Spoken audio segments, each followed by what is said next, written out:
আসসালামু আলাইকুম। এই হচ্ছে নেহারি। আমি একটা ভিডিও দিয়েছি এর আগে, যখন আমি নেহারি রান্না করছিলাম তখন।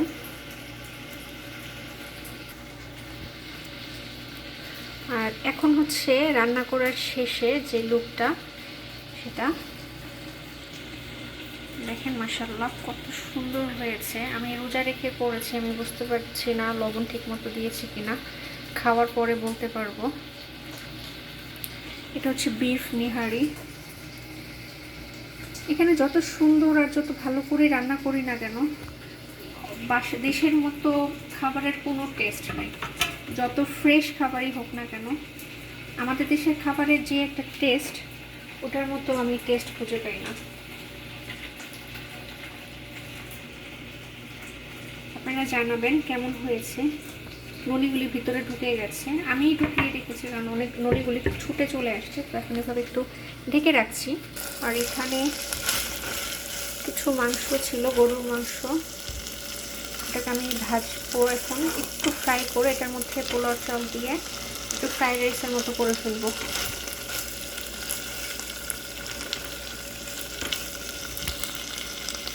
একটু ভাজা ভাজা হোক, তারপর পোলাও চালটা দিয়ে দিব। আর এটা হচ্ছে খাসির নেহারি।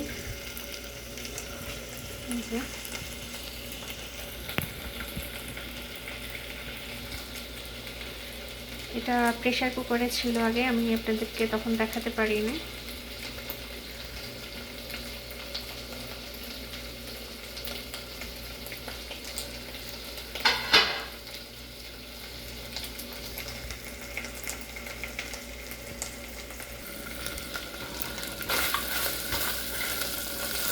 এই মাংসটা খেতে অতটা টেস্ট হয় নাই, কমিয়ে দেখছি, বাড়িয়ে দিই। খাসিটা খেতে কেমন হবে কে জানে, আশা করি ভালো হবে। আল্লাহ তাআলা যেন টেস্টটা ভালো করে দেয়। একটু ঢেকে রাখি।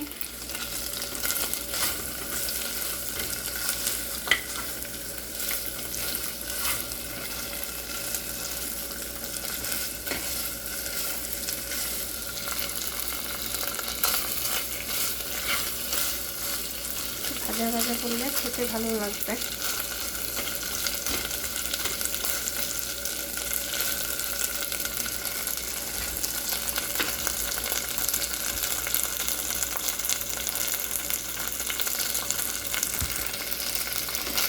আল্লাহ বাসায় একটু চিন্তা করেছি, এবার কোরবানি ঈদে গরুর মাংস ফ্রাই করব। আপনারা খেয়েছেন জানাবেন। আর ছোটোবেলায় এটা মা করে দিত, গরুর মাংস সুন্দর করে ভাজা করে দিত, আমরা যেমন চিকেন ফ্রাই এগুলি খাই সেরকম করে। আর এই হচ্ছে পোলাও, এটা ইফতারে দিয়েছিল একদম, তো আমি খাই নাই। এখন সেটাকে মাংস দিয়ে ফ্রাই করে ফেলবো।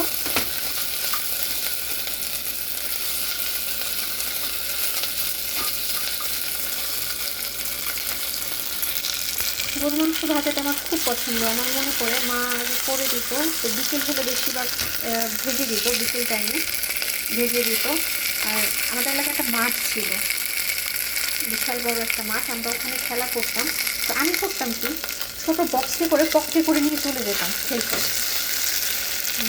আমাদের বাহিরের মানুষের সাথে খেলতে হতো না, ফুফাতো ভাই বোন একসাথে ছিলাম আমরা একই বাড়িতে। তো যত ফ্যামিলির মধ্যে থাকতাম সবাই একসাথে, সবাই মিলে খেলতাম। দু একজন শুধু হায়ার করতাম, আর আমাদের দিয়ে সব হয়ে যেত। তো করতাম কি, পকেটে করে নিয়ে যেয়ে মানে ওদেরকে দিতাম। বাহির ঘরে যারা আছে তারা তো খেত, বা যারা বাহিরে খেলতো, বাহিরের মানুষ ছিল, ওদেরকে আমি খাওয়াতাম, দিতাম। তো ওরা খুব মজা পেত। আর বরাবরই আমার মানুষকে খাওয়াতে খুবই পছন্দ, আমি খাওয়াতে পছন্দ করি। যখন কোনো খাবার খায়, আমি রান্না করি কিংবা আমি কিনে এনে দিই, আমার কাছে খুব ভালো ফিল হয়। তো প্রায় ইফতারের সময় হয়ে গেছে। আল্লাহ হাফেজ।